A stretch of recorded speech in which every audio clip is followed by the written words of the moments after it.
I think this little bird's name should be Columbus because this little bird is the almighty explorer. Okay, this is a travel cage setup. It is absolutely not meant to be a permanent cage for this bird to live in. This bird does live in an actual flight that's quite enormous and has all sorts of fun things to bebop around with and play with.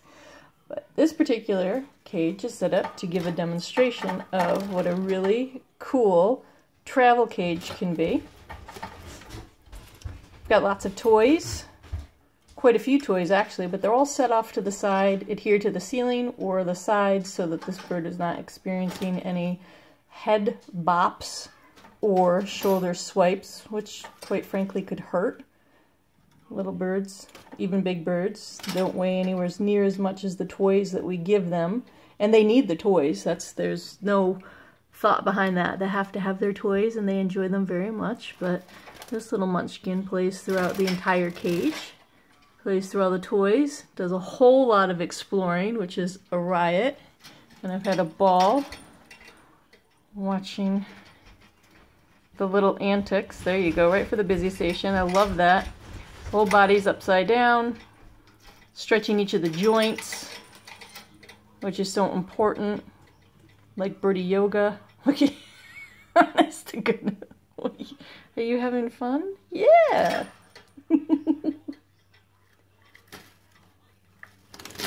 It's very important for them to be full wings, no problem.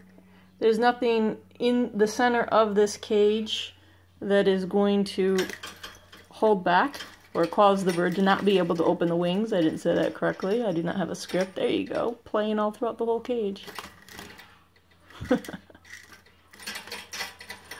What I said before about being upside down, this is a wonderful little busy station. It's so cute when the bird's body is literally upside down and stretching all the limbs and the joints, and great exercise. It's wonderful. You can probably hear the macaws in the background saying, yay!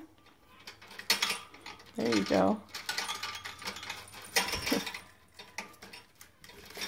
There is one particular perch in there that has 4 spots or arms, branches, whatever you want to call it, for the bird to actually stand on, which is so important.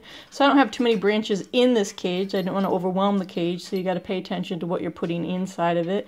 And there's a toy that this one is absolutely loving. Now that bell is very, very lightweight, so yes, that's kind of being bopped around, but it's not a problem. As we all know, birds love bells. There's some foot toys on the bottom. That's a real big deal, the little maracas. I always stick one in the food bowl, and they fish it out, and then they throw it around, which is kind of cool to watch, and they seem to enjoy it.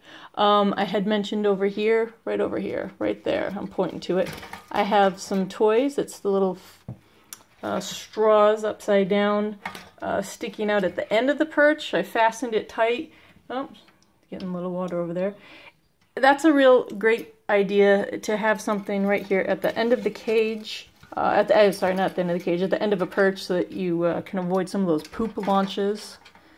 There you go, climbing on this toy. You're having a ball. So this is a great little road trip cage, or if you're an overnight cage, which is super fun. Keeping busy. Granted, yes, the bird needs flight time outside of the cage time. That's a definite for more exercise, but for this particular clip, this is giving a nice demonstration on how you can set up a really fun travel cage for the bird without overwhelming the bird, making sure the bird has plenty of room to bebop around and climb up and down. There you go. Okay, so there you go. Oh, one other point. There's foot toys, and I encourage anybody that's participated in any of the Ultimate Cage Challenge presentations, which is different every single time I do one. There's always little foot toys in the cage and at the bottom of the cage, and you've seen this particular bird playing along the floor of the cage, and I think that that's a real important thing to do because they do. They like to play on the floor. But if there's nothing down there to play with, why do it? So they do. And this I put in a low box. I call it a moat. Wrapped it with some paper so that it doesn't look ugly. And then that helps too, because when you're traveling and you're taking your bird with you, you don't necessarily want anything flung out from the cage onto your seat or counter in this case at the moment. So some fun ideas for you. Okay, hope you like them. Hope it works for you. I'd love for you to participate in one of the Ultimate Cage Challenge presentations, which is always a blast. We teach toy rehab ideas to help you save some money, and we teach some really neat ways to set up cages so that the birds aren't getting those head bops, and we can address a lot of behavior from being right within their enclosure, which is kind of neat. Thanks for watching. Have a great day.